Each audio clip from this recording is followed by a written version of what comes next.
Start करें।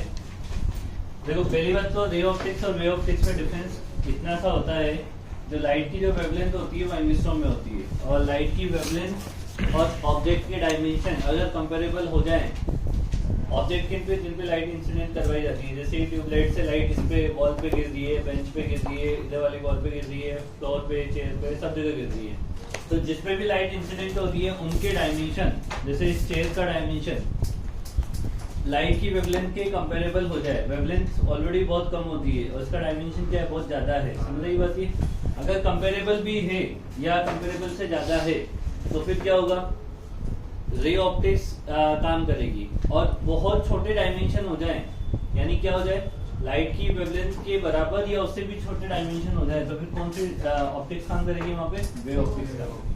तो यहाँ पे जब हम ऑब्जेक्ट लेंगे ना, तो ऑब्जेक्ट का डायमेंशन बहुत छोटे होंगे, पिन होल से भी छोटा डायमेंशन आपको कंसिडर करना है। पिन की जो होल का जो डायमेंशन होगा वो भी वेवलेंथ के कंपेरेबल हो जाएगा, समझ रही बात है। बहुत छोटे छोटे, बहुत पतली सी स्लिट आपको यूज करनी है, जैसे डोर के बीच में ये स्लिट होती है, होती नहीं होती, डोर और वो जो फ्रेम है उसके बीच में पतली सी स्लिट होती है। अब ये बहुत ज्यादा है बट इसे अपन बहुत छोटा कंसिडर करके चलेंगे। ऐसे अपनी दो उंगलियों के बीच में भी स्लिट होती है, समझ आ रही है बात। तो इनको बोलते हैं बहुत स्मॉल ऑब्जेक्ट जिन पे आप लाइट को इंसिडेंट करवाते हो। तो यहाँ पे होता है कि जब लाइट इंसिडेंट होती है ना, तो लाइट बेंड कर जाती है, जैसे सीधी आ रही है तो ऐसे बेंड कर जाएगी, ऐसे जा रही है ऐसे चली जाएगी, मतलब लाइट अपनी ओरिजिनल डायरेक्शन से क्या कर जाती है, बेंड कर जाती है इन ऑब्जेक्ट्स पे गिरते ही, समझ रही बात है। इनको बोलते हैं वे ऑप्टिक्स में ये सारे फिनोमेना कंसिडर करते हैं। ये होते हैं बेसिकली क्या, डिफ्रेक्शन है ना, यहाँ पे इंटरफेरेंस होता है, डिफ्रेक्शन होता है और पोलराइजेशन होता है, ये सारे फिनोमेना यहाँ पे हम पढ़ते हैं।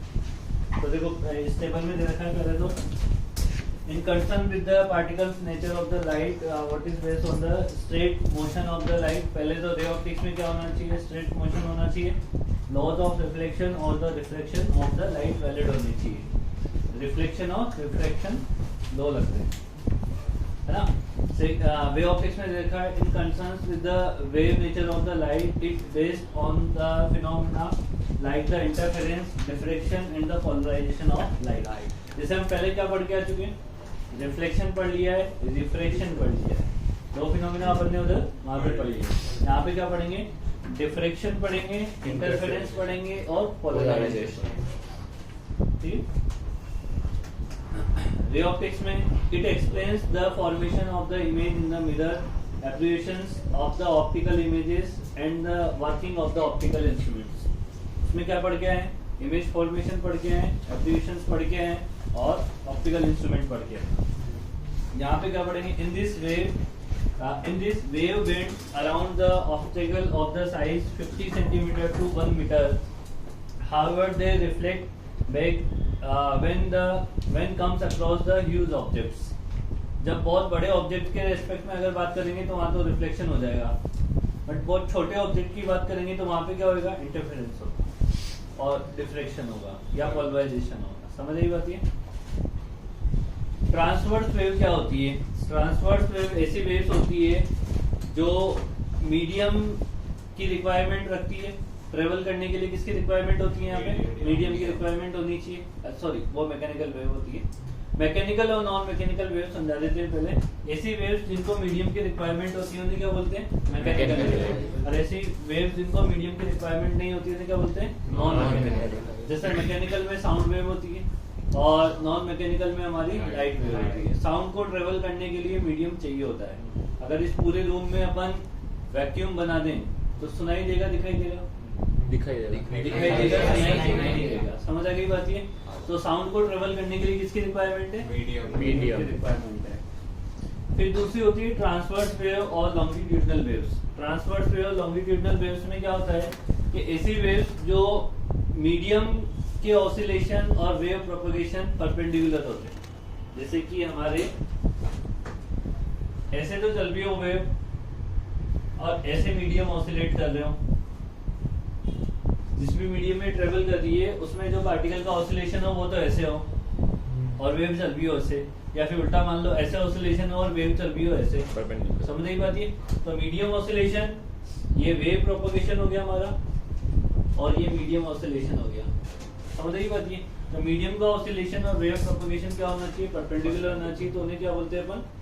ट्रांसवर्स वेव बोलते हैं। और ये तो होता है हमारे, ये फिनोमिना हो जाता है हमारे स्ट्रिंग वेव्स में होता है।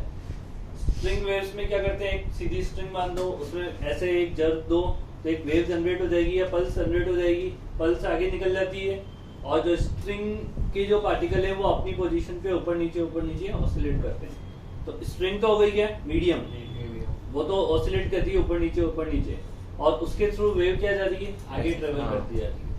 समझ आ गई बात? नहीं तो ऐसी वेव्स को बोलते हैं क्या? Transverse wave. दूसरे टाइप की वेव्स होती है कौन सी? लाइट वेव्स क्या, sorry, sound waves. Sound waves किसका एग्जांपल है? लॉन्गिट्यूडनल का एग्जांपल है। उसमें क्या होता है? मीडियम पार्टिकल और वेव प्रोपगेशन की डायरेक्शन क्या होती है? सेम ही होती है। जिधर पार्टिकल ऑसिलेट कर रहे हैं उधर ही वेव प्रोपगेट होती है। जैसे मैं यहाँ से बोल रहा हूँ तो मैं क्या कर रहा हूँ कि यहाँ की एयर को क्या कर रहा हूँ? ऑसिलेट करवा रहा हूँ एनर्जी के थ्रू। ये एयर जो है वो ऐसे ऑसिलेट कर रही है और वेव भी मेरे ऐसे आगे बढ़ रही है, साउंड ऐसे आगे ट्रेवल कर रहा है। समझ आई बात? ये तो ट्रांसवर्स वेव की प्रॉपर्टी है। यहाँ पे क्यों पढ़ रहे हैं? क्योंकि लाइट जो है वो एक ट्रांसवर्स वेव है, नॉन मैकेनिकल ट्रांसवर्स वेव है लाइट। समझ रही बात? ये इसको लिख लेना कहीं ढंग से, इसकी इक्वेशन पूछे जाते हैं। नॉन मैकेनिकल है और ट्रांसवर्स वेव है लाइट हमारी, इसलिए यहाँ पे पढ़ रहे हैं। तो it is a moving wave that consists of the oscillation occurring perpendicular to the direction of propagation of wave. Medium oscillation और वेव प्रोपगेशन क्या होते हैं? परपेंडिकुलर होते हैं। पहली लाइन को अंडरलाइन कर सकते हो, इसकी प्रॉपर्टी है if a transverse wave is moving in the positive X, its oscillations are perpendicular to the X axis. Example propagation of electromagnetic waves. Electromagnetic waves का ही पार्ट है लाइट। समझ रहे बात को? इलेक्ट्रोमैग्नेटिक वेव्स का क्या पार्ट है? लाइट। तो इलेक्ट्रोमैग्नेटिक वेव्स का नेचर क्या होता है? ट्रांसवर्स। तो लाइट का नेचर भी क्या होगा? ट्रांसवर्स। ठीक है, light is an example of the transverse wave. अच्छा, लाइट को ट्रेवल करने के लिए मीडियम की रिक्वायरमेंट है कि नहीं है? नहीं है ना। For transverse wave the displacement of the medium is perpendicular to the displacement of the propagation of wave.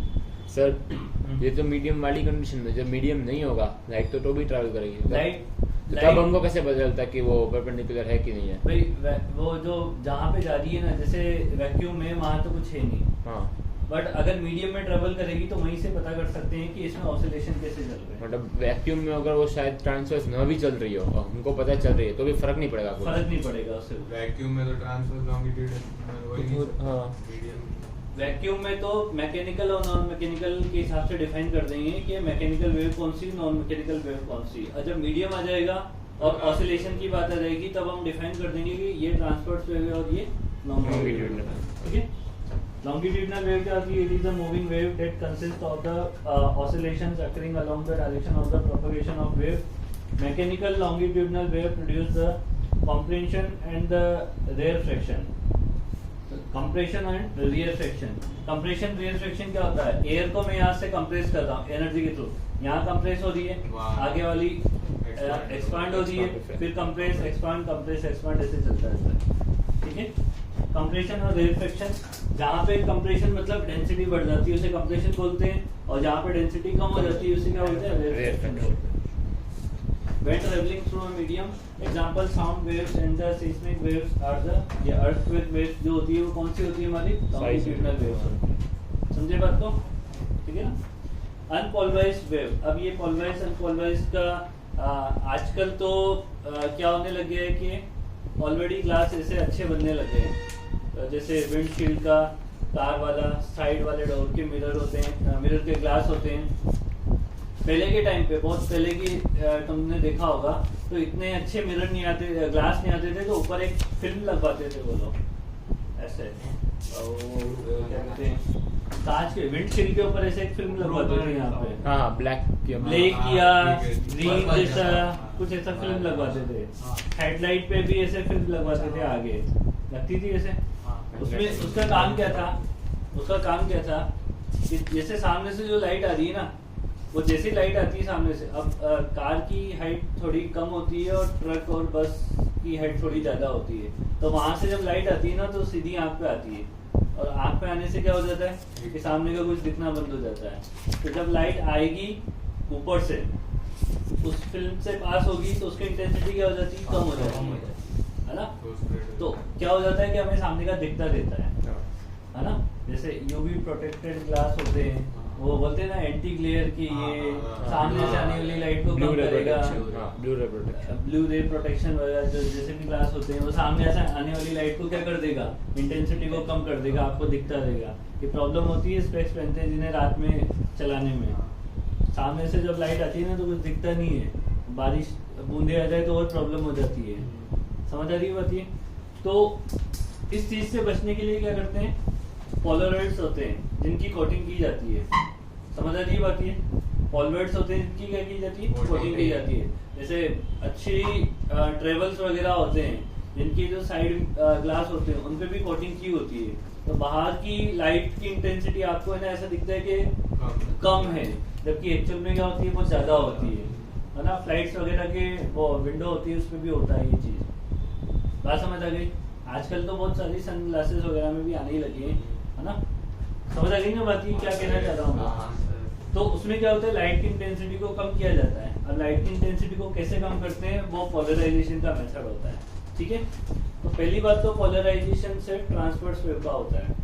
Polarisation होने के लिए कंडीशन क्या है, ट्रांसवर्स, यानी साउंड का पोलराइजेशन नहीं हो सकता है, समझ आ गई बात ये। पोलराइजेशन होने के लिए कंडीशन क्या होनी चाहिए, वेव जो होनी चाहिए वो ट्रांसवर्स नेचर की होनी चाहिए। तो लाइट हमारी ट्रांसवर्स नेचर की वेव है, उसका पोलराइजेशन पॉसिबल है। तो इट इज अनपोलराइज्ड वेव। अब अनपोलराइज्ड वेव में क्या होता है ना कि जब वेव आती है ना हमारे पास, तो उसमें हमें ये थोड़ी ना पता है कि कौन से प्लेन में ऑसिलेशंस होते हैं। जैसे मैंने तुमसे बोला कि ये वेव प्रोपगेशन की डायरेक्शन है, अब मेरे को ये बताओ कि मीडियम पार्टिकल कौन से प्लेन में ऑसिलेट हो रहे हैं, क्या बोलोगे। कोई भी प्लेन हो सकता है, इसके परपेंडिकुलर तो इनफाइनाइट प्लेन है, ये भी इनफाइनाइट प्लेन है, सॉरी ये भी एक प्लेन है, ये भी एक प्लेन है, ये भी एक प्लेन है, फिर ये जितने भी पॉसिबल एंगल है, मतलब ये तुमसे बोल दिया जाए कि ये वेव प्रोपगेशन की डायरेक्शन है, ये डॉट, इसके परपेंडिकुलर कौन से, ये प्लेन हो गया, ये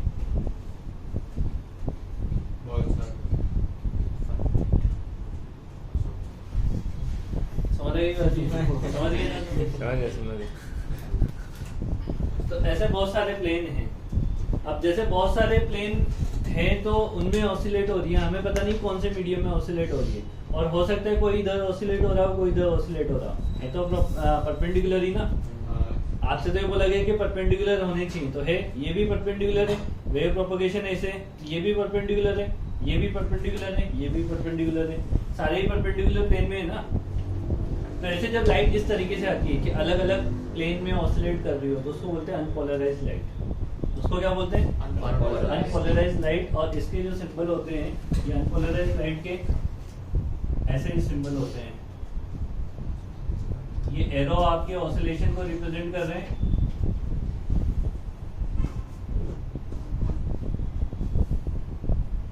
और यहाँ पे डॉट लगा देते हैं जो आपके वेव प्रोपगेशन को रिप्रेजेंट करता है। या फिर ये आपका वेव प्रोपगेशन, इसको सामने से देख रहे हो तो ऐसा दिखेगा, साइड से अगर देखोगे तो ये वेव ऐसे जाती हुई नजर आएगी, और ये जो सारे जो ऑसिलेशन है उनमें से कुछ ऑसिलेशन आपको ऐसे दिखाई देंगे। आगे बस हमने ये क्या रिप्रेजेंट कर रहा है, ऑसिलेशंस, और ये क्या रिप्रेजेंट कर रहा है, वेव प्रोपगेशन, ठीक है। तो ये इनके सिंबल्स होते हैं, और ये तो हो गए, देखो ये तो ऊपर नीचे ऑसिलेशन रिप्रेजेंट कर रहे हैं, और इनमें अगर डॉट लगे हों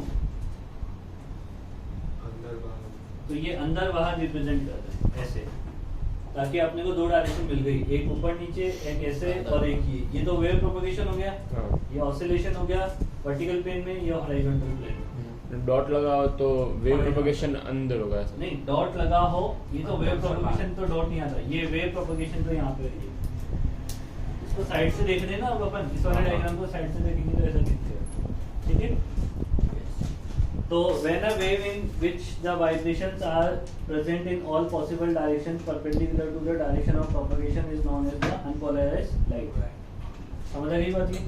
pictorial representation of the unpolarised light यहाँ पे दिया हुआ है फिगर 1 में shows the vibrations in all direction in the transverse plane और फिगर सेकंड में आपको दिया हुआ है double arrow represent vibrations in the plane of the paper and the small dots represent the vibration perpendicular to the plane of paper. ये बात समझ रहे? अभी उसमें सारे मेरे को बता कि मैकेनिकल और नॉन मैकेनिकल वेव में क्या डिफरेंस होता है? मैकेनिकल और नॉन मैकेनिकल वेव्स में क्या डिफरेंस होता है? नहीं मारो मारो मारो मारो मारो हाँ करवाया तो क्या करवाया बता? आपने पोलराइज कराया था कि ये परपेंडिकुलर नहीं मैं क्या पूछ रहा हूँ मैकेनिकल और नॉन मैकेनिकल वेव्स में क्या डिफरेंस होता है? जवाब देना। देख लो हम देख ले इसमें भी नहीं मिलेगा।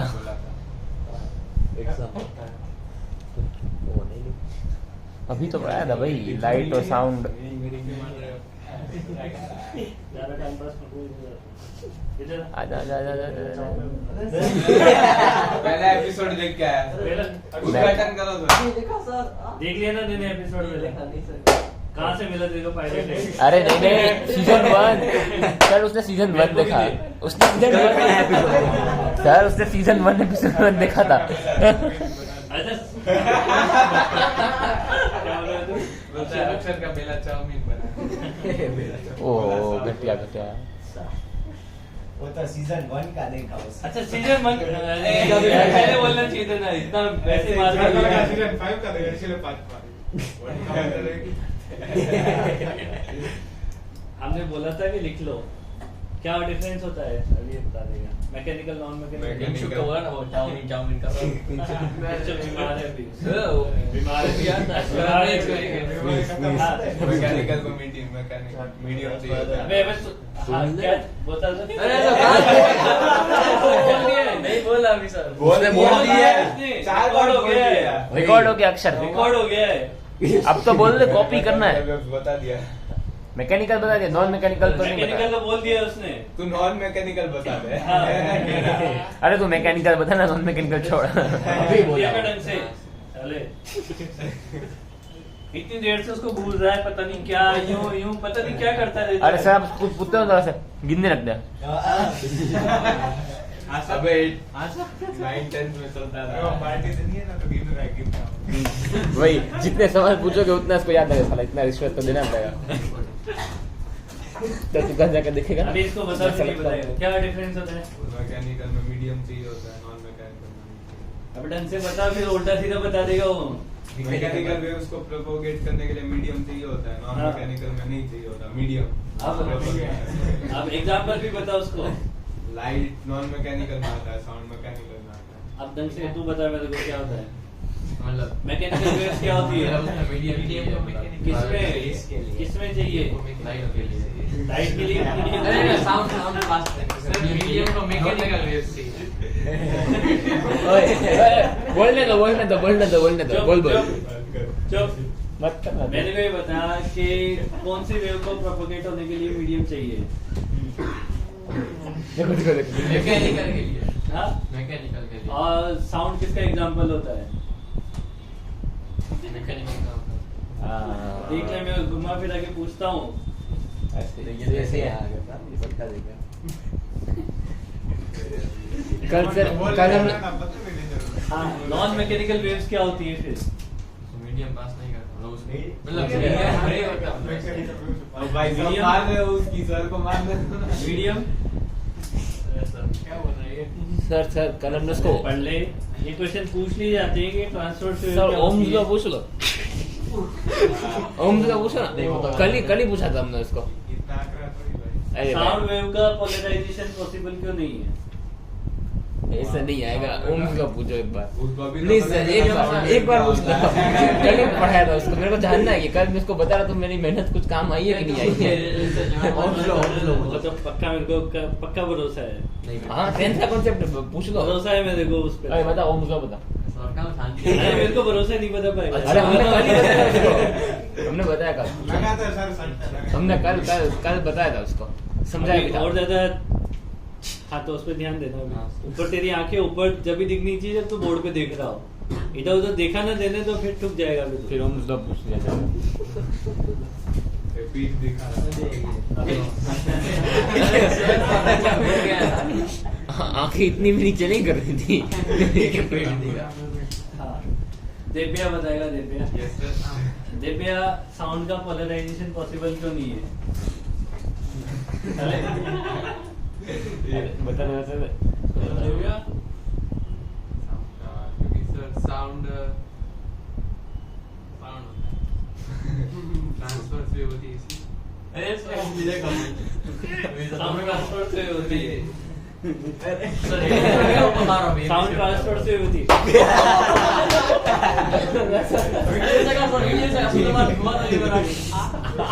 ओह सरप्राइज अटैक।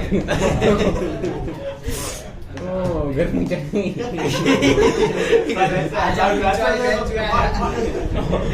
मैं को तेरियों को मारना चाह रहे हो।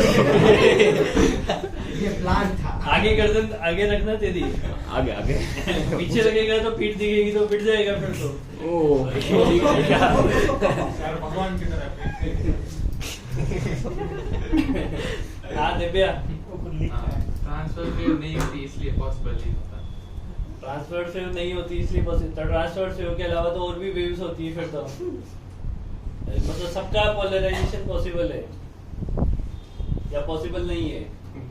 ट्रांसफर वेव आपके भाई को गलत देके छूट जाना आता है। वही गलत आंसर देकर छूट जाना चाहिए। बता अबे, शर्म करो थोड़ी सी यार। ट्रांसफर से सिर्फ ट्रांसफर से का पोलराइजेशन होता ट्रांसफर है। वेव का ही पोलराइजेशन पॉसिबल है। और ये ऐसा कैसा उठ के आ जाएगा एमसीक्यू में कि कौन सी वेव का पोलराइजेशन पॉसिबल है, या इसमें से कौन सी वेव है जिसको पोलराइजेशन किया जा सकता है। पोलराइजेशन होने के लिए नेचर क्या होनी चाहिए, ये से पूछे जा सकते हैं। उसके बाद पोलराइड्स वेव क्या होती है? देखो पोलराइड्स या पोलराइजेशन वेव है if the vibration of the wave are present in just one direction in a plane perpendicular to the direction of propagation। समझो इसको पोलराइजेशन होने के बाद क्या होता है, जो हमारे वो पोलराइड्स लगे होते हैं ना, जो फिल्म लगी होती है, वो क्या करती है कि जैसे ऐसे लाइट आ रही है, ये वेव आ रही है और सामने मान लो ये पोलराइजेशन है ना, ये पोलराइजेशन क्या सॉरी पोलराइड्स है। ये जो पोलराइड लगे हुए हैं, जब ये लाइट इसमें से पास होगी डायरेक्शन तो या तो ये वाले ऑसिलेशन बचेंगे या फिर ये वाले ऑसिलेशन बचेंगे। सिर्फ एक डायरेक्शन में आपको अलाइन कर देना है। मतलब ये जितने भी ऑसिलेशंस है ना, सारे के सारे ऑसिलेशन मिला के सिर्फ एक प्लेन में चले जाएंगे। इसका काम ही यही है। इसका काम क्या है कि जितने भी पॉसिबल जितने भी प्लेन बन रहे हैं उन सारे ऑसिलेशंस को एक प्लेन में रिस्ट्रिक्ट कर देना। यही काम होता है पोलराइजेशन का, और यही काम होता है पोलराइजेशन में, और इसी यही काम करते हैं क्या पोलराइड्स। इनको पोलराइड्स बोलते हैं और इनका जो काम होता है, जो फिनोमिना होता है, उसे पोलराइजेशन बोलते हैं। बाकी सारे डायरेक्शन वालों को एलिमिनेट नहीं करते, इनको कंपोनेंट करके, इसको कंपोनेंट करके इस वाले प्लेन में, इस वाले प्लेन में लेके आ जाएंगे, इस वाले को भी कंपोनेंट करके इसके इस प्लेन में लेके आ जाएंगे, इसके भी कंपोनेंट करके इस वाले प्लेन में लेके आ जाएंगे। समझ आ रही बात ये? हाँ, इंटेंसिटी ये कैंसिल आउट मत कर देना कि सर ये कंपोनेंट को कैंसिल आउट कर देगा तो जीरो लाइट हो जाएगी। इंटेंसिटी ये है ना, समझ आ गई बात ये? तो इंटेंसिटी क्या होती है कि कुछ ऊपर चली जाएगी, कुछ नीचे चली जाएगी, इस तरीके से डिवाइड हो जाती है। समझ आ गई बात ये? तो सारे के सारे एक प्लेन में निकलेंगे। अब यहाँ से निकलने के बाद या तो लाइट ऐसे ऐसे बनाई जाएगी,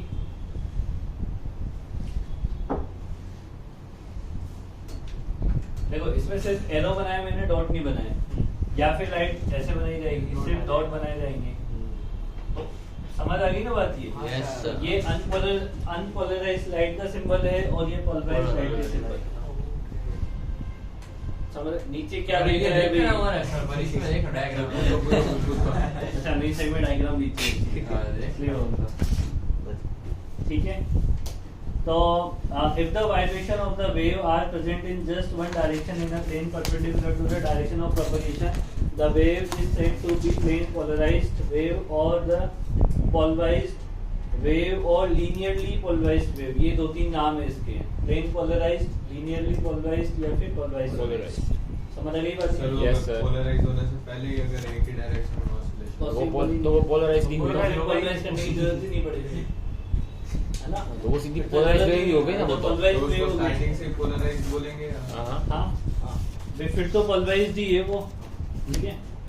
आप पिक्टोरियल रिप्रेजेंटेशन आपको दिखा रखे हैं डॉट और एरो की फॉर्म में, ठीक है। चलो पूरा पोलराइज अरे मैं बोल रहा हूँ तुम्हें। नहीं ये थियोरेटिकल, अरे कितने 3-4 क्वेश्चन बता दिए मैंने तुम्हें एमसीक्यू के, उधर आ गई। तो वो थियोरेटिकल तो है। जितने झापड़ पड़ेंगे उतने अभी आ रहा है लॉ ऑफ मेलस वगैरह आ रहा है वो। 5 सेक्शन है भाई।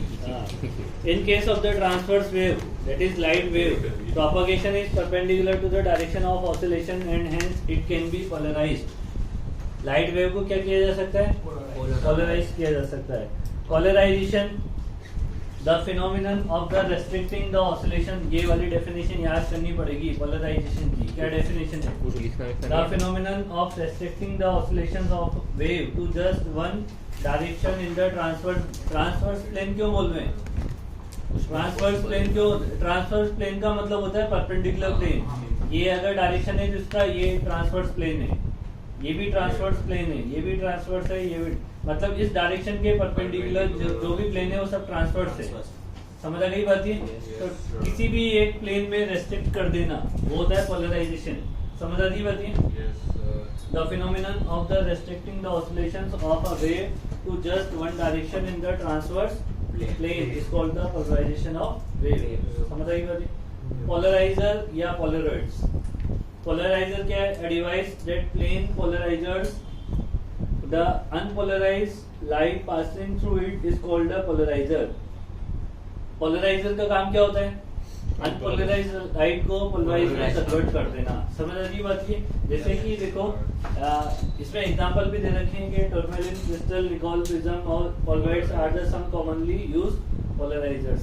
समझ, ये नाम याद रखने पड़ेंगे। इसमें देखो कैसे एग्जांपल बता रखा है। ये जो एग्जांपल बता रखा है ना, ये वाला देखो, यहाँ पे क्या कर रखा है, 2 कार्डबोर्ड ले रखे हैं। ऐसे बेसिक से समझा देता हूँ। इसमें बीच में एक ऐसे स्लिट है, आगे वाले में ना यहीं पे बना दो।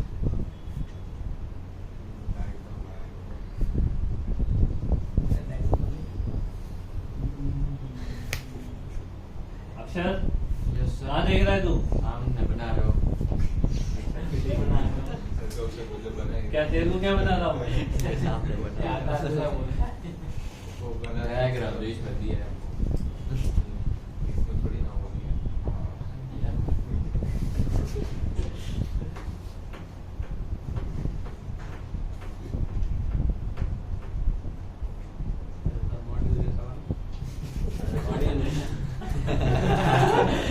MF को सेंस समझ रखा है तुमने में? हाँ? सर हाँ वो कहाँ है वो मतलब वो समझ जाती है अंदर ठीक है। बाहर ऊपर। अभी देखो ये क्या है, ऑसिलेशंस है, और ये ऐसे मान लो, ये ऐसे कार्डबोर्ड है जिसमें ऐसे स्लिट अपन ने बना रखी है। यहाँ पे इसको ऐसे मान लो, ये एक स्ट्रिंग है, स्ट्रिंग में ऑसिलेशन आप ऐसे भी करवा सकते हो, ऐसे भी, ऐसे ऐसे किसी भी प्लेन में सिलेक्ट करवा सकते हो। बट ये जो कार्डबोर्ड है वो कौन से ऑसिलेशन को पास कर सकता कोई है? भी एक कोई भी एक नहीं बे, मतलब वर्टिकल ऐसे ऊपर नीचे। जो ऑसिलेशन ऐसे हाँ इस स्लिट के जो पैरेलल जो ऑसिलेशन हो रहे हैं उन्हीं को पास करने देगा, बाकी सबको नहीं करना। लॉक कर देगा। तो ये क्या कर रहा है, एक तरीके से ये पोलराइजर का काम कर रहा है ना। ये क्या काम कर रहा है कि जब इसमें से वेव पास होगी तो सिर्फ एक टाइप के ऑसिलेशन ही बचेंगे, बाकी सारे ऑसिलेशन को क्या कर देगा, रिस्ट्रिक्ट कर देगा। तो इसको हमने स्ट्रिंग के एग्जांपल से समझा, क्योंकि स्ट्रिंग में भी ट्रांसवर्स वेव चलती है, इसको हम लाइट वेव के हिसाब से भी समझ सकते हैं। ये तो होता है यहाँ पे पोलराइजर, और ये होता है एनालाइजर। केवल लाइट पोलराइज हुई कि नहीं उसको चेक करने के लिए एनालाइजर भी लगाया जाता है नीचे। तो लाइट जिसपे पहले गिर जाती है उसको क्या बोलते हैं, पोलराइजर। तो लाइट बाद में पीछे से लगा होगा तो उसका एनालाइजर लगाओ। ठीक है, दोनों सेम ही है, दोनों एक ही मटेरियल के बने होंगे, बट पहले वाले को पोलराइजर बोलेंगे, दूसरे वाले को एनालाइजर। समझ आई बात? मतलब इस सोल में से जब लाइट पास होगी तो सिर्फ एक ही डायरेक्शन का वो एक ही बचेगा। डायरेक्शन में ऑसिलेशन बचेंगे, इसका मतलब हमने पूरी वेव के ऑसिलेशन को एक प्लेन में रिस्ट्रिक्ट कर दिया है। तो एक प्लेन में रिस्ट्रिक्ट कर दिया, इसका मतलब हमने वो polarized बाकी कर दिया। बाकी सारे ब्लॉक हो जाएंगे ना, उसकी वजह से कार्डबोर्ड मतलब हमने बाकी सारी की डायरेक्शन चेंज नहीं की, लेकिन हमने सिर्फ एक के रहने दिया एक को है। लेने दिया है आपने, ठीक है। Pulvoids consist of the long chain molecules aligned in a particular direction. The electric field vectors associated with the propagating light wave along the कहाँ गया? Along the direction of the aligned molecules get absorbed. अब देखो इसमें क्या होता है, electric field और magnetic field की दो, इलेक्ट्रोमैग्नेटिक वेव में कौन से दो वेक्टर होते हैं? इलेक्ट्रिक फील्ड, मैग्नेटिक, हाँ वही तो हाँ। दोनों परपेंडिकुलर चलते Perpendicular चलता है। हैं। ई वो डायरेक्शन कैसे निकालते हैं? ई क्रॉस बी से निकालते B, हैं, हाँ। है ना? तो दोनों परपेंडिकुलर, तो दोनों में से क्या करेंगे, एक को रिस्ट्रिक्ट कर देंगे, मतलब एक को हटा देंगे और एक को बचा लेंगे, या फिर एक ही डायरेक्शन में अलाइन करवा देंगे। ऐसे ही काम करना होगा ना। हाँ। Thus, if an unpolarized wave is incident on such a polaroids, then the light wave will get linearly polarized with the electric field vector oscillating along a direction perpendicular to the aligned molecules. है ना? The direction perpendicular to the direction of the alignment of the molecule of the polaroid is known as the path axis of the polaroid. ये कौन सी axis consider की गई? ये पास axis है, मतलब जिसके अलोंग वो ऑसिलेट हो रहे हैं। दोबारा पढ़ देता हूँ इसे मैं। Thus, if an unpolarized light wave is incident on such a polaroid, then the light wave will get linearly polarized with the electric field vector. इसमें कौन से वेक्टर बचे हमारे पास? Electric field. इलेक्ट्रिक फील्ड के वेक्टर बचे हैं ना, पोलराइज होने के बाद, है ना? Vector oscillating along a direction perpendicular to the aligned molecules, perpendicular to the aligned molecules. The direction perpendicular to the direction of alignment. The direction perpendicular, ये कौन सा alignment है? इसके perpendicular ये वाले हाँ। जो एक्सिस हैं उनको क्या बोलेंगे अपन? पास एक्सिस। पास एक्सिस, ठीक है। तो ये हो जाएगा हमारे पास एक्सिस, मतलब इस पोलराइजर पे पास एक्सिस ऐसे बने होते हैं, ऐसे इसका पास एक्सिस होगा, या फिर ऐसे हो सकता है, या फिर ऐसे हो सकता है। प्रोपगेशन के परपेंडिकुलर एक्सिस होना चाहिए, समझ आई बात जी, है ना? इसमें तो एक ही होगा, तो ही पास होगा। हाँ, इसमें एक है, इसमें एक है, बट हो तो किसी भी डायरेक्शन में सकता है, हाँ। है ना? तो स्ट्रेट होगा एक ही। चेंज करेंगे हाँ? तो स्ट्रेट की डायरेक्शन अगर हम चेंज करें हाँ, पास एक्सिस चेंज हो जाएगा, अलग अलग, वही तो कह रहा हूँ, है तो बहुत सारे, बट इसके लिए एक ही हो जाएगा अभी यहाँ पे, ठीक है। When an unpolarized light of the intensity I naught is passed through an polaroid, देखो इसकी इंटेंसिटी मान लो, लाइट की इंटेंसिटी कितनी है? I naught। ये हमारा एक पोलराइजर लगा हुआ है या पोलराइड लगा हुआ है। जब इसमें से लाइट पास होती है, जब इसमें से लाइट पास होती है तो ये कंफर्म है, ये जब लाइट पास होगी तो इसकी इंटेंसिटी कितनी हो जाएगी? I naught by 2। कैसे मतलब पोलराइज ये होता है by I naught practical by 2। हाँ, पोलराइज वेव पोलराइज वेव की जो इंटेंसिटी हो जाएगी वो कितनी हो जाएगी? हाफ हो जाएगी। तो अगर हम वेव ब्लॉक कर रहे हैं तो उसका मतलब इंटेंसिटी कम कर रहे हैं। इंटेंसिटी कम कर रहे हैं। हाँ, पर हमको कैसे पता कि मतलब अगर आधी हो ऐसा होगा कि इस डायरेक्शन में बहुत कम वेव है, बाकी साइड डायरेक्शन की बहुत ज्यादा है, तो I naught by 2 से ज्यादा कम हो जाएगा। Maximum waves block करेंगे। ब्लॉक नहीं करते, बेसिकली रिजॉल्व Vector करके कर दो। एक डायरेक्शन में लेके आ रहे हैं, है ना? लॉक नहीं करते, बेसिकली रिजॉल्व करके एक डायरेक्शन में लेके आ रहे हैं। अब उसमें होता ये है कि कुछ वेव चली जाएगी, कुछ बच जाएगी, इफेक्टिवली क्या हो जाएगा? I naught by 2 बचेगा। थोड़ा वो बोर्ड पर्पस से माना हुआ है, ऐसे होता है। नहीं, बोर्ड पर्पस से माना नहीं है, ऐसे Practically। बाय प्रैक्टिकली है ये। मतलब अप्रोक्सीमेटली इसमें डेरिवेशन भी है, बट वो अलग चीज का है, बाय प्रैक्टिकली है ये।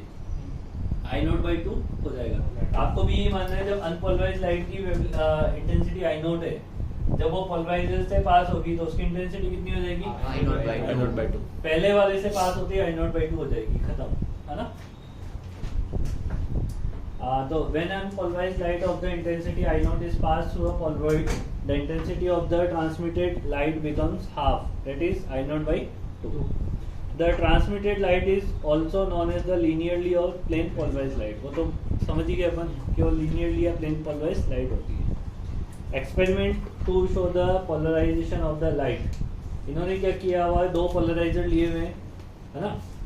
अब जैसे मैं क्या कर सकता हूँ, देखो यहाँ पे मेरे को लाइट कुछ ना कुछ अभी जैसे इसमें से लाइट ऐसे पास हो जाएगी, अभी तो होगी कि नहीं होगी, है ना।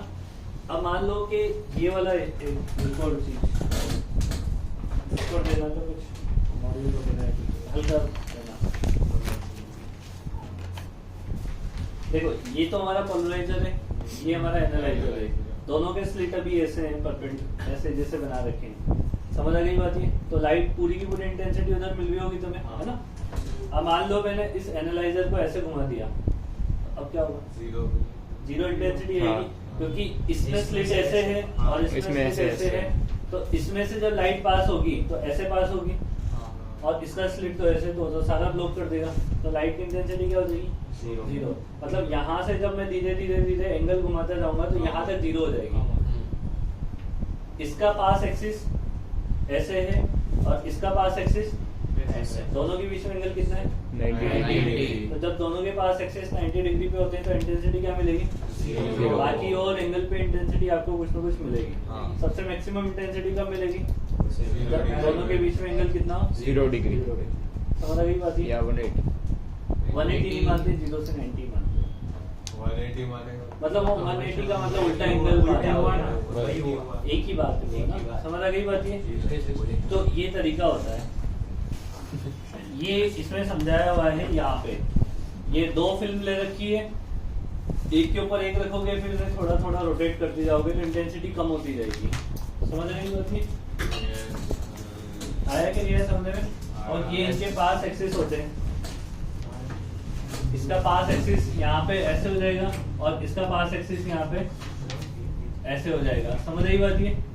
अगर मेरे को दो पोलराइजर को बनाना है तो मैं ऐसे भी बना सकता हूँ, जैसे ये इसका पास एक्सिस ऐसे बना दिया और इस वाले का पास एक्सिस मैंने इसके ऊपर ही बना रखा है। अगर मेरे को थोड़े से एंगल पे बनाना है तो फिर मैं ऐसे बना सकता हूँ। इसका मतलब क्या हो गया, दो पोलराइजर स्लिट की डायरेक्शन में बनाना होता है। एक ही मेन एक्सिस होता है जिसे पास एक्सिस जो सबसे बड़ा एक्सिस होगा। ये दो पोलराइजर बना दिए अलग अलग एंगल पे।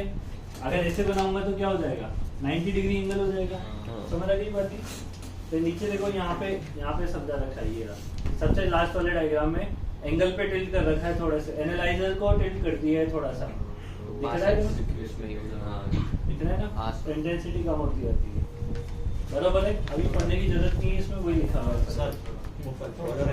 पोलराइजर है, उसकी शीट अगर ऐसे है, पास एक्सिस उसकी स्ट्रेट है, तो उसमें तो सारी स्ट्रेट ही निकलेगी ना। तो हम थोड़ा भी एंगल टिल्ट करेंगे तो एनालाइजर में से निकलेगी कैसे, मतलब अगर 90 हो या कैसे भी हो। जब यहाँ से लाइट थोड़ा सा टिल्ट करोगे तो इस पूरी इंटेंसिटी नहीं निकलेगी, इसके कंपोनेंट निकलना स्टार्ट हो जाएंगे, मतलब थोड़ी भाई इसके कंपोनेंट निकलना स्टार्ट हो जाएंगे। अब जब तुमने देखो यहाँ से यहाँ में कुछ ना कुछ इंटेंसिटी मिलेगी, ऐसा अरेंजमेंट होगा तो कुछ ना कुछ इंटेंसिटी मिलेगी, बट ऐसा अरेंजमेंट होगा तो इंटेंसिटी नहीं मिलेगी, क्योंकि कोई भी ऑसिलेशन ऐसे हो रहा है तो उसका हॉरिजॉन्टल में कोई भी कंपोनेंट नहीं हो सकता है, परपेंडिकुलर कोई कंपोनेंट नहीं हो सकता है, जीरो ही आएगा, इंटेंसिटी खत्म हो जाएगी। वैसे टेक्निकली तो ऐसे रखो तो भी कोई भी ऐसे पास होना नहीं चाहिए, कंपोनेंट पास होंगे, वही तो बोला, ऐसे वाली इंटेंसिटी के कंपोनेंट पास होंगे, उसमें से इसको दो कंपोनेंट में डिवाइड कर देंगे। मतलब 90 से लेस देन तक हो सकता है, 90 पे तो खत्म हो जाएगा, 90 से कम एंगल होंगे तो कुछ ना कुछ इंटेंसिटी आपको मिलेगी। समझ रही बात ये। जादुई खिड़कियां नहीं देखी है तुमने, वो क्या कहते हैं, अच्छे एयरलाइन कभी ट्रेवल किया है? नहीं अच्छे वाले में एकदम अच्छे वाले में एकदम बिजनेस क्लास में ट्रेवल किया होगा, बिजनेस क्लास में नहीं किया। वहाँ की उनकी खिड़कियों में दो शीट लगी होती है पोलराइजर की। होता क्या है कि दो भाई एक से इंटेंसिटी इतनी कम नहीं होती, आपको बिल्कुल ब्लॉक करना हो तो उसको ऐसे रोटेट करवा देते हैं जिससे इंटेंसिटी ब्लॉक हो जाती है। क्या फायदा अबे वो बिजनेस क्लास और इकोनॉमी में कोई व्यू चेंज नहीं होता है बाहर का, बाहर तो बादल ही रहेंगे। बिजनेस क्लास वाला बादल देखने के लिए थोड़ी ना बिजनेस क्लास में ऐसे ही लोग होते हैं जो बिजनेस क्लास में बैठ के अरे यार इधर भी बादल ही दिख रहे हैं। मतलब बिजनेस क्लास में बैठ के भी बादल नहीं दिखेगा तो नीचे ही बैठ जाते हैं एक और कैसी बातें कर रहा है बादल। अबे ऐसे ही बिजनेस में बैठ के अरे यार बादल ही दिख रहे हैं, ये क्या है मतलब कोई आग होना तो चाहिए कुछ ऊपर। वो ऐसा नहीं बोलेगा, वो कितना छोटा दिख रहा है सब। उधर से वो फेमस इंस्टाग्राम वाला फोटो लेगा उधर वो फेम वो विंग्स वाला। हाँ विंग्स के आजू बाजू तो कुछ नहीं दिखता। आपका प्राइवेट जेट, आपको क्या चिंता? क्या बोल रहा है? आपका प्राइवेट जेट उसकी सर्विस लाते ही है सर। प्राइवेट जेट है हमारा, उसके पास है भाई, तेरे पास नहीं है? अक्षर अकेला ही गई मिल गया। ले ले 10,000 का ही आता है। सेल डालने पड़ेगा। हाँ सब चुप रहे, फिर पता है ना कि ये सब तो बच जाते हैं, तो ही मरेगा फिर अकेला। ना ना मेरे को तो याद है मैं इसके भी याद आता है। नहीं आएगा किडनी बेच के। आदत हो गई है भाई। देखो इसमें इधर पेज नंबर 3 पे ये सबसे फर्स्ट वाले पैराग्राफ में लिखा हुआ है, if both the pass axis are parallel then the intensity of the transmitted light is maximum and if the perpendicular then the intensity of the transmitted light is minimum. This show that the light is transverse in nature. इसको underline कर लो एक बार, ठीक है ना, इसको underline कर लो। अब देखो इंटेंसिटी एकदम जीरो तो नहीं हो सकती है, ये बात मान रहे हो भाई? कुछ ना कुछ लाइट तो पास हो ही जाती है, एकदम जीरो नहीं होती है, बहुत मिनिमम इंटेंसिटी हो जाती है। और मैक्सिमम इंटेंसिटी कब होती है? जब दोनों के पास एक्सिस पैरेलल हो, और जब परपेंडिकुलर हो तो मिनिमम इंटेंसिटी, है ना। इसके बाद लॉ ऑफ मेलस, ठीक है। अब मेलस ने क्या बताया था कि यहाँ तक तो ठीक है, I0/2 आ जाएगी। इसके बाद जब लाइट पास होगी ना, तो इसके बाद जब लाइट पास होती है तो वो cos स्क्वायर फैक्टर से पास होती है। ये कैसे है उसका डेरिवेशन भी नीचे भी। जब लाइट पास होती है यहाँ पे जो इंटेंसिटी होती है I2 वो डायरेक्टली प्रोपोर्शनल टू होती है cos स्क्वायर थीटा की। अब ये थीटा क्या है? Theta is the angle between pass axis of polariser and analyser. Theta is the angle between pass axis of polariser and analyser, इसका एंगल है। अब यहाँ पे इसको I2 को लिखोगे ना, तो I2 इक्वल टू लिखना होता है ये वाली इंटेंसिटी, इसको मैं I1 लिखूं ताकि वो दिक्कत ना आए। I1 cos square theta. मतलब बस समझ आई बात? कुछ दिखना ही नहीं है इस चैप्टर में। हाँ चैप्टर में लिखना है, लॉ ऑफ मेलस लिखना है, लॉ ऑफ समझ आई बात? ये सुनो तो सही। अब देखो एनालाइजर है ना, ये क्या करते हैं कि एक दो एनालाइजर और इंसर्ट करवा सकते हैं यहाँ पे। जैसे एक तो ये रख दिया, अब मैं ऐसे बना देता हूँ ना, ऐसे समझना बात को। इस पे क्वेश्चन पूछे जाते हैं, ये हमारा पोलराइजर है, इसका पास एक्सिस ऐसा है, ये हमारा एनालाइजर है, एनालाइजर नंबर 1, ये हमारा एनालाइजर नंबर 2 है। इन दोनों के बीच में एंगल थीटा 1 है, या अपन तो ऐसा करें ना 45 डिग्री ले लें एक बार, बात समझ आ गई? एंगल कुछ भी हो सकते हैं, 0 से 90 के बीच में कोई भी एंगल हो सकते हैं। अब जब लाइट यहाँ से आ रही है, इसकी इंटेंसिटी I0 है, तो जब लाइट A2 से पास होगी, सेकंड वाले एनालाइजर से जब पास होगी, तो इंटेंसिटी क्या बचेगी? 0। ये क्वेश्चन है। 0 समझ आई बात? ये बात समझ आई? अच्छा। तो पहले वाले से जब पास होगी तो देखो पोलराइजर पे लाइट गिरेगी, उसके बाद कहाँ पे मिलेगी? 45 पे नहीं, पहले तो I0/2 होगी ना इंटेंसिटी। पहले तो इससे क्या हो जाएगी? I0/2 हो जाएगी। फिर I0/2 के बाद जब एनालाइजर नंबर 1 से निकलेगी, ये एनालाइजर नंबर 1 हो गया, ये पोलराइजर है, यहाँ से बीच में इंटेंसिटी कितनी बन गई? I0/2 बन गई ना। पोलराइजर से पास होती है इंटेंसिटी कितनी हो जाएगी? एनालाइजर पे कितनी इंटेंसिटी गिरती है? I0/2 इन दोनों के बीच में पास एक्सिस, इन दोनों के बीच में एंगल कितना है? A1 और B के बीच में एंगल 4 हो कितना है? जाएगा। तो इसका cos स्क्वायर 45 हो जाएगा। ये कितना हो जाएगा? I0/4। अब ये वाली लाइट जो है, इस इंटेंसिटी की लाइट किस पे गिरेगी? A2 पे। तो फिर आगे क्या होगा? cos square. अब ये वाला एनालाइजर और इसके आगे वाला जो एनालाइजर है, उन दोनों के बीच का पास एक्सेस देखा जाएगा, उन दोनों के बीच का एंगल 45 तेने क्या देखा है, इसकी और इसके बीच का एंगल, इन दोनों के बीच का एंगल देखा जाएगा। पर सर अगर हम ऐसे देखें कि एक लाइट सपोज ऐसे पास कर रही है ऐसे, और फिर वो परपेंडिकुलर होगी, थोड़ी तो ब्लॉक हो जाएगी, थोड़ी ये निकल जाएंगे थोड़े वो, और फिर थोड़े और ब्लॉक हो जाएंगे। तो एक्चुअली इसके रिस्पेक्ट में जो आई नॉट जो ऐसे पास हो रही थी वो तो जीरो ही बचा। हम इसके रिस्पेक्ट में इंटेंसिटी कितनी बाहर निकलेगी पर वो भी तो आया तो एसेंशियली आई नॉट से ही है ना। सुनना हो क्या है कि जब लाइट ऐसे निकली हाँ तो कुछ कंपोनेंट में ऐसे डिवाइड हो गई, हाँ फिर ये वाली लाइट आगे जाएगी तो इसके भी कंपोनेंट में ऐसे डिवाइड हो जाएगी आगे। कमी इसके कंपोनेंट तो सीधे ऐसे ही हो गए। इसके जो सेकंड वाला है तो सेकंड वाले के ऐसे 45 डिग्री पे, फिर उसके सीधे ऐसे 45 horizontal हो पे जाएंगे। जो इंटेंसिटी मिली है उसके भी 45 पे होंगी, तो उसके 90 भी नहीं हो जाएगी, तो कंप्लीटली जीरो नहीं होती उधर तक, मिनिमम हो जाएगी। फिर दूसरे और तीसरे मतलब पहले और दूसरे एनालाइजर के बीच का एंगल तो वैसे भी पहले और दूसरे के बीच का एंगल कितना है, 45 डिग्री, तो ये हो जाएगा, तो ये कितना हो जाएगा, समझ गया। तो I नॉट बाई 8 इंटेंसिटी। अब तुमसे बोल दे के मान लो कि I नॉट बाई 64 इंटेंसिटी मिल भी है, बताओ कितने एनालाइजर कनेक्ट कर रखे हैं? मुझे लगा आंसर दे रहा है। हाँ इतना फास्ट फॉरवर्ड, कौन सी क्लास? अच्छा माइक ऑन कर लेना, 4 बार माइक ऑन करने की परमिशन ही नहीं है, उधर से रेडियस से ही नहीं है। तो कैमरा ऑन कर लेना। अक्षर के लिए अरे ऐसा क्वेश्चन पूछा जा सकता है ना, I नॉट बाई 64 5 पोलराइज वाली भी कितनी? हाँ एनालाइजर कितने कनेक्ट होंगे? अरे भाई अरे वो पहली लाइट 2:5 32 होता है, 2:6 64 होता है, और अपन एक को निकाल दें। पहला आई नॉट पहले वाले को मत दी, आई नॉट बाई 2 कैसे ही हो गया, तो आई नॉट बाई 2 से 5 चाहिए, ये नहीं समझा।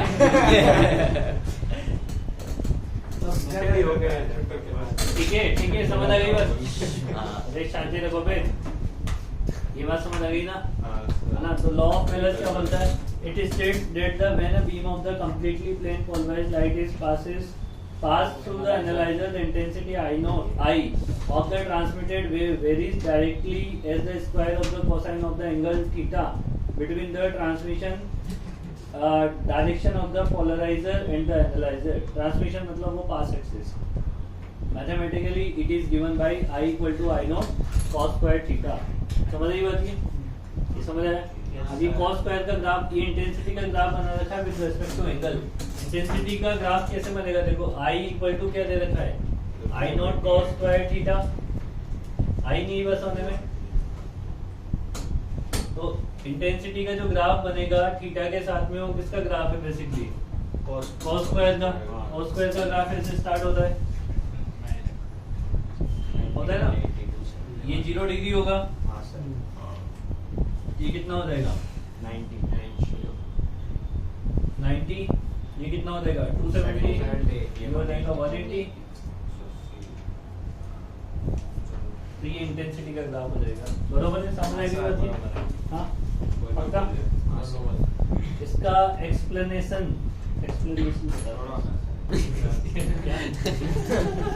थोड़ा सा आधा घंटा बाकी है। 2 घंटे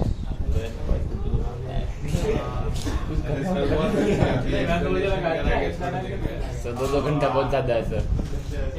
तो 1 घंटा बाकी है पूरा भाई। बोला था ना एक्सप्लेनेशन करा के बोलोगे नेटफ्लिक्स एंड चिल।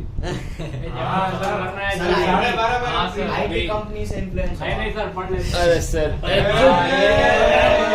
इसको तो जानना है केमिस्ट्री में, इसलिए ये बोल रहा है। अभी 2 घंटे केमिस्ट्री भी है, अभी नहीं होता। नेटफ्लिक्स एंड चिल पर आए ही नहीं ना अभी तो। आ गया सर वो 15 मिनट तक। अरे 15 मिनट के पागल हो गए क्या? 15 मिनट सब पुराने देख लेंगे ना सर। 15 मिनट को अरे नहीं 1 घंटे का हो जाएगा सर 9:30 का छोड़ दो सर, 10 तक नहीं खींचता। छोड़ दिया छोड़ दिया।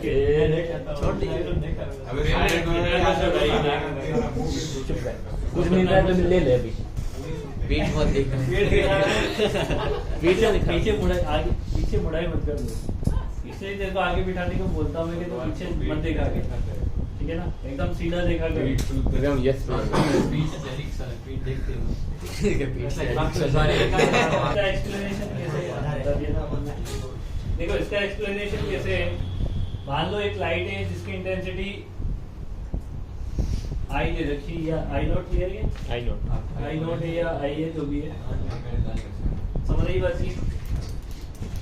यहाँ पे दो एक्सिस होंगे हमारे पास, दो पास एक्सिस होंगे, एक ऐसे होगा और एक एंगल पे होगा। इसको मैं क्या कर देता हूँ कि पास एक्सिस के साथ एंगल मान लो इसका थीटा है ऐसे,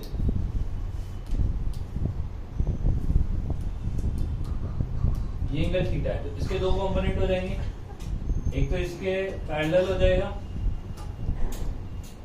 आई नॉट कॉस थीटा, और एक इसके क्या हो जाएगा, परपेंडिकुलर हो जाएगा आई नॉट साइन थीटा। समझ रही बात नहीं? अब कौन सा कंपोनेंट पास होना चाहिए basically? I not cos theta नहीं, साइन थीटा तो ब्लॉक हो जाएगा ना, और कॉस थीटा वाला आगे निकल जाएगा। अब देखो बेसिकली इंटेंसिटी जो होती है वो एम्पलीट्यूड का स्क्वायर होता है। वेव्स में अपन ने ये पढ़ के आए हैं कि इंटेंसिटी जो होती है, इंटेंसिटी ऑफ जो वेव होती है वो डायरेक्टली प्रोपोर्शनल होती है एम्पलीट्यूड स्क्वायर के। समझ रही बात ये बात क्लियर है? तो इंटेंसिटी की जगह अगर मैं यहाँ पे एम्पलीट्यूड, क्योंकि एम्पलीट्यूड इंटेंसिटी निकालने के लिए मेरे को चाहिए एम्पलीट्यूड, इंटेंसिटी डायरेक्ट नहीं निकल पाएगी मेरे से, ठीक है? तो एम्पलीट्यूड का डायग्राम बनाओ कि ये आपको एम्पलीट्यूड दे रखा है ए, ये एंगल दे रखा है थीटा, तो इधर हो जाएगा ए cos थीटा, और इधर हो जाएगा ये वाला पास होगा, तो यहाँ पे जब ये पास होगा तो इंटेंसिटी इज प्रोपोर्शनल टू हो जाएगा a cos थीटा के स्क्वायर। प्रोपोर्शनलिटी साइन को उठाकर एक k कांस्टेंट लगा देते हैं, तो ये रहेगा k into a square cos square theta, और इस k into a स्क्वायर को बोलते हैं I नॉट। तो ये हो जाएगा I not cos square theta.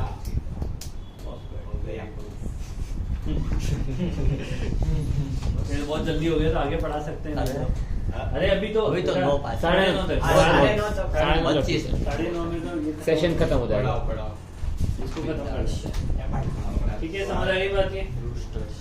I not क्या चीज है यहाँ पे, k into a स्क्वायर। ये इनिशियल इंटेंसिटी है।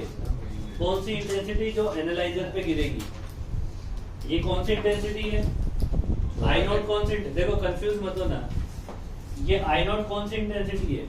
जो पोलराइजर पे एनालाइजर पे पड़ेगा, हो जाएगा काम, रटो मत। सर को बताना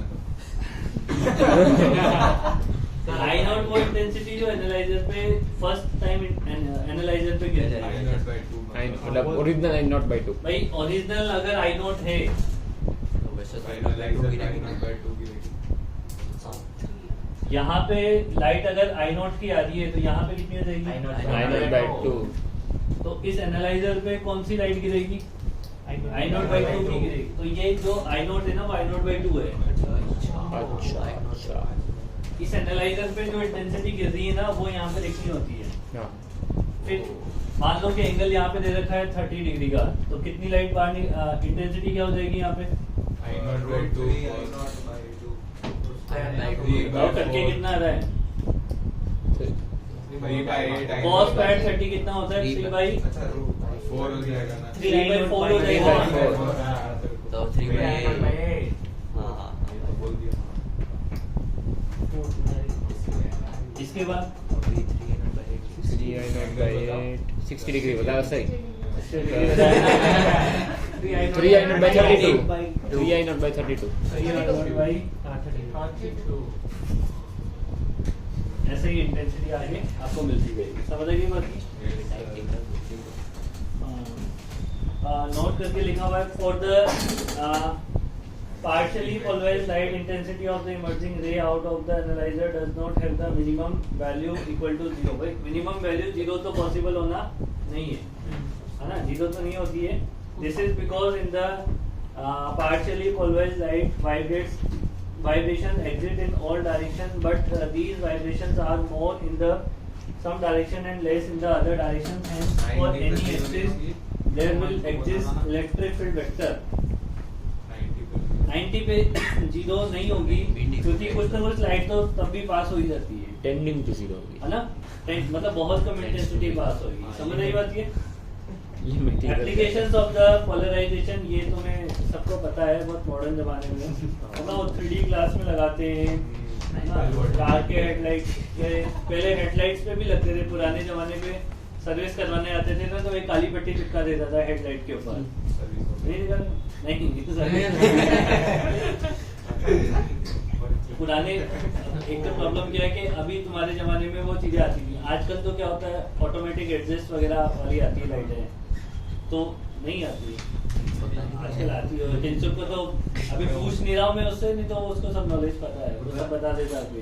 सर बोल रहा बताना चाहता है। नहीं अभी टाइम फिर 9:30 से ज्यादा हो जाएगा फिर।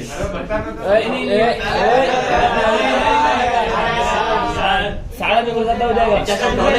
अरे वो शेयर करना चाहते सर। अरे वो आउट ऑफ ट्रैक चले जाएंगे। अरे उसको डाउट है। अच्छा डाउट है क्या?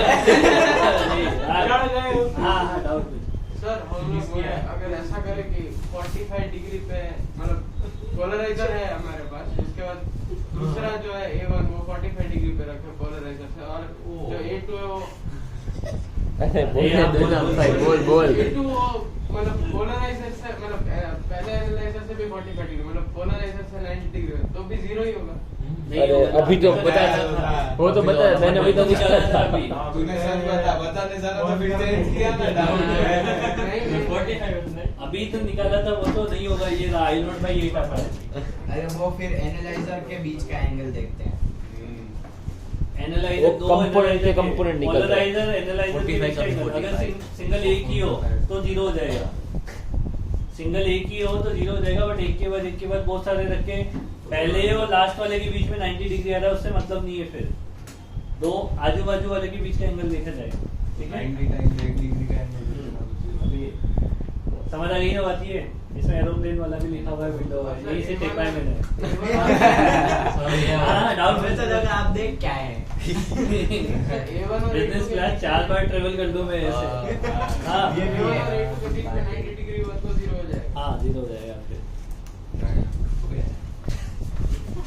अपने को कैसा उसमें देख के या तो इधर उधर देखना होता है या बादल देखने होते हैं, उसके लिए बिजनेस क्लास क्यों लेने का? मैंने वही तो बोला था, अभी आप बोल रहे हो कि जाके बादल थोड़ी ना देखें। अरे अपने को अरे सर बिजनेस क्लास में तो देखने का खत्म नहीं होगा तब तक तो पहुंच जाएंगे।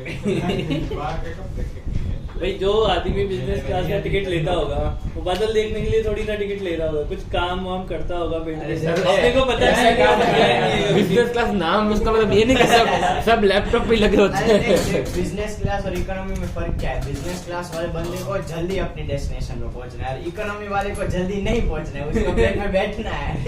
इतनी उल्टा क्या उल्टा वाले को उसको प्लेन का मजा लेना है ना। पहली बार बैठने वाले का बोल। बिजनेस क्लास में बाहर देखने का मन ही नहीं होता, इतनी कंफर्टेबल तो सीट होती है। फर्स्ट क्लास में बेड लगा के देते तुमको। अभी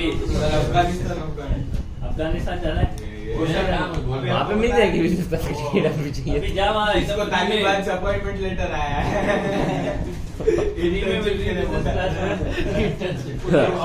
business class मुगला samosa Afghan branch.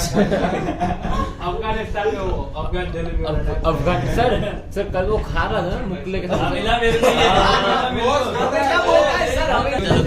खराब हो गया जो एप्लीकेशन स्किप चलो आगे बढ़ो। एप्लीकेशन तो वो उसमें स्पीडी हाँ ग्लास वगैरह में किए जाते हैं, पोलराइजेशन में स्कैट है ना, हेडलाइट्स वगैरह में किए जाते हैं। समझ रही बात की? पोलराइजेशन बाय द स्कैटरिंग, ये क्लास 10 में भी आता था। डस्ट पार्टिकल जो होते हैं उनका डायमेंशन बहुत छोटा होता है, तो डस्ट पार्टिकल से जब लाइट टकराती है ना तो स्कैटर्ड हो जाती है लाइट। समझ रही बात ये, है ना? तो देखो यहाँ से जो सन से जो लाइट आती है वो अनपोलराइज्ड लाइट है, वो डस्ट पार्टिकल से टकराएगी और टकराने के बाद डायरेक्शन अलग अलग डायरेक्शन में चली जाएगी। उनमें से क्या हुआ कि अगर आप परपेंडिकुलर डायरेक्शन से देख रहे हो, इंसिडेंट लाइट के परपेंडिकुलर डायरेक्शन से देख रहे हो, जैसे ऐसे लाइट आ रही है, ये अनपोलराइज लाइट है, इसमें डॉट और एरो दोनों बना दिए मैंने। ये ध्यान रखना, डॉट और एरो नहीं बनाओगे ना तो पोलराइज से अनपोलराइज हो जाएगी या अनपोलराइज से पोलराइज हो जाएगी, सारा काम खराब हो जाएगा।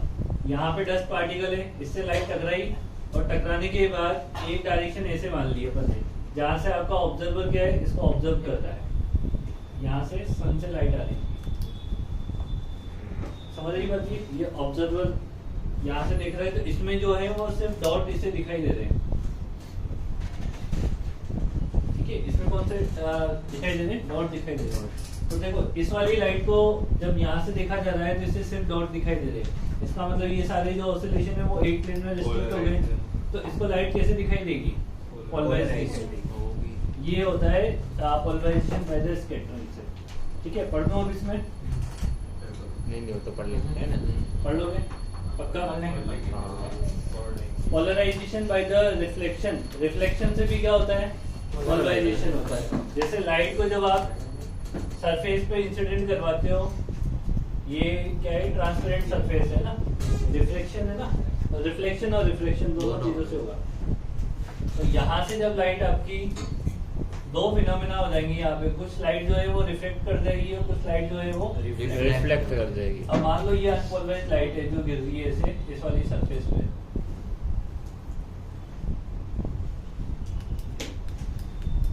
ठीक है, समझ रही बात की? तो कुछ लाइट तो नीचे चली गई रिफ्लेक्शन में, ये रिफ्लेक्शन में जो लाइट जाती है वो पार्शियली पोलराइज्ड होती है। पार्शियली पोलराइज्ड का मतलब ये है कि देखो डॉट और एरो अगर बराबर हो तो वो होती है अनपोलराइज्ड लाइट, और डॉट और एरो अगर आपके कम जाते, जैसे यहाँ पे एरो नहीं है और यहाँ पे क्या नहीं है, ऐसा करो कि यहाँ पे डॉट बना दो, तो डॉट और एरो कम ज्यादा हो गए, इसका मतलब ये क्या हो गई? पार्शियली पोलराइज्ड लाइट हो गई, ठीक है। और ये जो रिफ्लेक्शन वाली जो लाइट है, ये जो रिफ्लेक्शन वाली जो लाइट है, इसमें सिर्फ आपको मिल रहा है डॉट, तो डॉट मिल रहा है, इसका मतलब ये क्या हो गई? पोलराइज हो गई, ये हो गई पार्शियली और ये है अनपोलराइज्ड। समझ आ गई बात है ना? अब इसमें ये होता है इंसिडेंस एंगल, आईपी जो होता है ये इंसिडेंस एंगल, ये आईपी यहाँ पे हो जाएगा, रिफ्लेक्शन भी आईपी पे ही होगा और यहाँ पे एंगल हो जाएगा आर, ठीक है। अब इनमें एक रिलेशन होता है जिसे ब्रूस्टर्स लॉ के नाम से आगे अपन पढ़ेंगे। देखो, polarization by the reflection when an ordinary unpolarized light is incident on the surface of the transparent medium, water or glass. Some part of the light was the reflected in the some is reflected. Both the reflected and the reflected beams of the light are the partially polarized.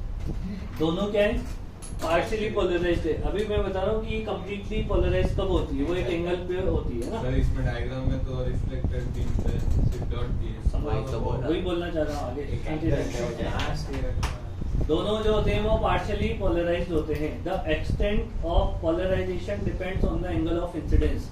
किस angle पे ये वाली light जो है वो completely polarise होगी, वो angle होता है यहाँ पे पोलराइजिंग एंगल। मतलब लाइट को आप किस एंगल पे इंसिडेंट करवाओ ताकि रिफ्लेक्शन वाली लाइट में सारी की सारी लाइट जो है वो पोलराइज हो जाए, तो उस एंगल को बोलते हैं पोलराइजिंग एंगल, है ना? कहाँ गया? For a particular angle of the incidence, the reflected light is completely polarized with its vibrations, oscillations, perpendicular to the plane of incidence. At this angle of incidence, reflected ray becomes perpendicular to the refracted ray. Refracted ray की क्या हो जाती है? The angle of incidence at which the reflected light is completely plane polarized is called the polarizing or Brewster's angle. It is denoted by IP. समझ रही बात है? कौन से एंगल पे?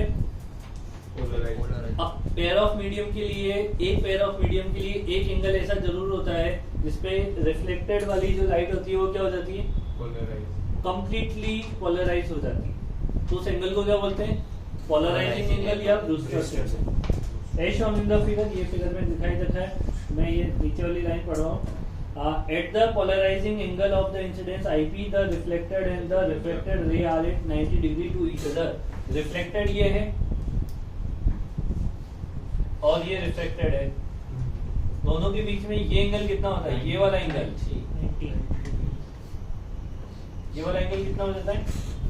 तो आर की वैल्यू कितनी हो जाएगी? आर की वैल्यू कितनी हो जाएगी?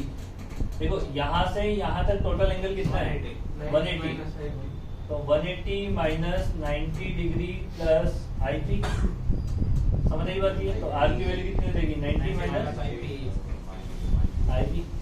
अब इसमें सनेल लो लगा दो, इसमें क्या लगा दो? सनेल लो लगा दो। तो सनेल लो, हाँ अक्सर सनेल लो लगाओ बेटा इसमें, उसमें मत देखो, उसमें नहीं है। हाँ तो वही गया मार पड़ जाएगी। बोल देना सर आप लगा नहीं आप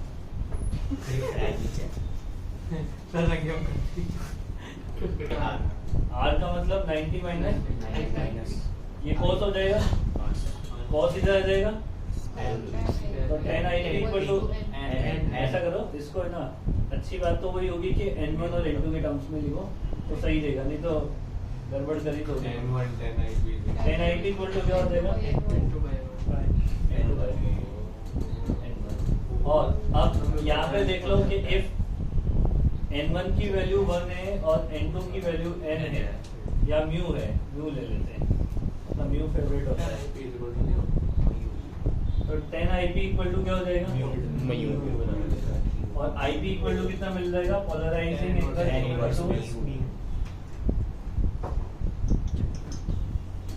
नहीं सेशन बंद करता हूँ। ये ब्रूस्टर्स लॉ है, एकदम टाइम पे खत्म हुआ। खत्म तो हो गया सेशन।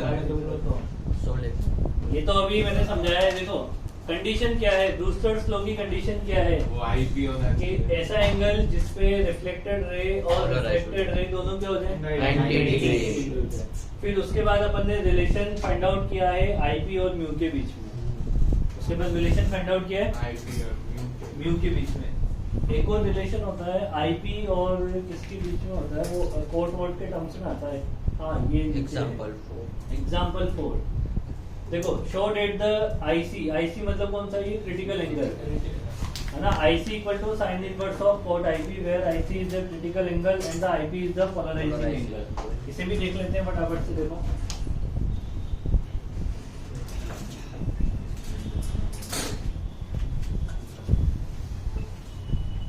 इसकी बैटरी खत्म हो गई। हाँ अभी किंसुक मेरे को एक बात बताएगा। किंसुक मेरे को ये बताओ कि TIR होने के लिए नेसेसरी कंडीशन क्या होती है? क्रिटिकल एंगल से ज्यादा होना चाहिए इंसिडेंट एंगल, और मीडियम के चेंज पे मतलब होगा। सही जा रहा था लेकिन मीडियम के चेंज पे क्या होगा? टोटल इंटरनल रिफ्लेक्शन नहीं वो तो कंडीशन क्या होनी चाहिए? क्रिटिकल एंगल से ज्यादा होना चाहिए इंसिडेंट एंगल। वो तो पहला हो गया, दूसरा बता। दूसरा मतलब बोले वैसे एज पे होगा, टोटल एज पे रिफ्लेक्शन वो होगा। नहीं है ना, वो डिस्कार्ड कर दिया मैं, वही मेन कंडीशन तो याद ही नहीं है। जीत देख बहुत दिमाग लगा के सोच रहा है, मैं से पूछ ही लेता हूँ। इतना स्ट्रेस मत डाल, वो दिमाग फट जाएगा। मेला चाव से मिल रहे कम से कम वो तो देख लेना।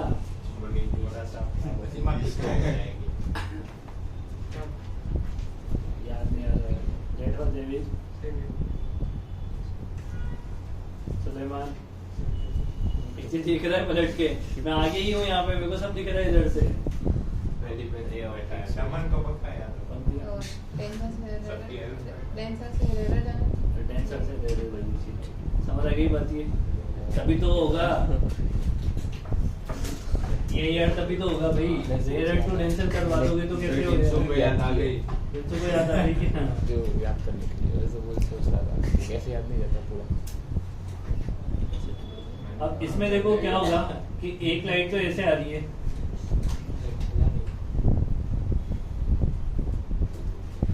एक लाइट तो ऐसे आ रही है, समझ रही बात?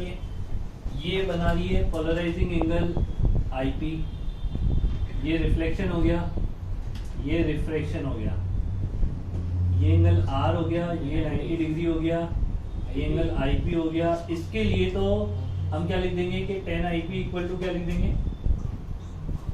10 IP इक्वल टू म्यू लिखा है ना, तो मतलब म्यू2 बाई म्यू1 लिख देंगे। समझ रही हो बात? यस अब इसी सिचुएशन में TIR करवाने के लिए तो लाइट को नीचे से ऊपर इंसिडेंट करवाना पड़ेगा ना, क्योंकि ऊपर मीडियम म्यू1 रेयरर है और नीचे मीडियम डेंसर है, तो लाइट को ऐसे इंसिडेंट करवाना पड़ेगा।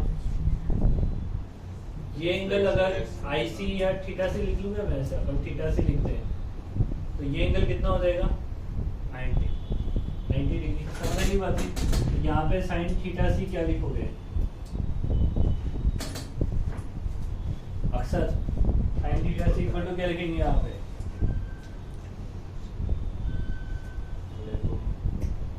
एक मिनट सर आ रहा है रास्ते में पीछे से एक इसको थोड़ा सपोर्ट की जरूरत है। भाई ये ज्यादा हो रहा है। लगता नहीं है वो ऐसा लगता है यार मुझे मार लगता नहीं ये मार फेफड़े बाहर आ जाएंगे इसके। फिर वो विनीत की तरह खास आगे मालूम अभी देख भैया, sin theta c is equals to वो भी रटा हुआ है साला, वो भी चल चल चल दोनों रटे हुए हैं जो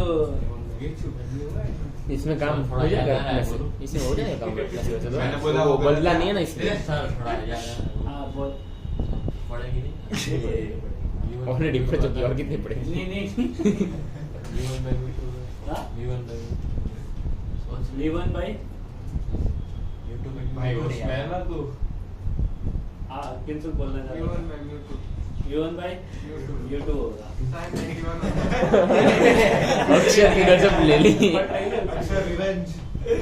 अरे छोटा एंड डिवाइडेड, छोटा रिफ्लेक्टेड इंडेक्स अपन बड़ा बड़ा, हाँ। क्या सोचने का है, लिख ही दिया था यहाँ पे छोटा कौन है, तो फिर वैसे भी उसने ऐसे भी उसमें 90 डिग्री तक बन जाता है।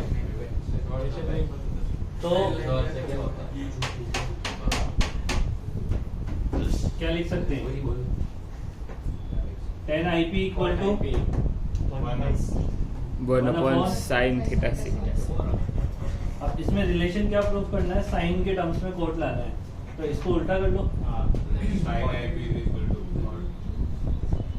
sorry sin theta c तो थीटा से इक्वल टू क्या जाएगा, साइन इनवर्स ये तो इजी था।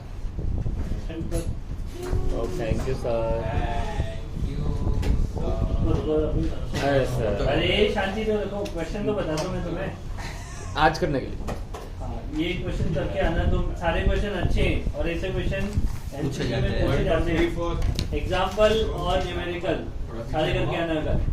एग्जांपल और न्यूमेरिकल सारे करके आना, कुछ एक दो तो वो सिमिलर ही है। न्यूमेरिकल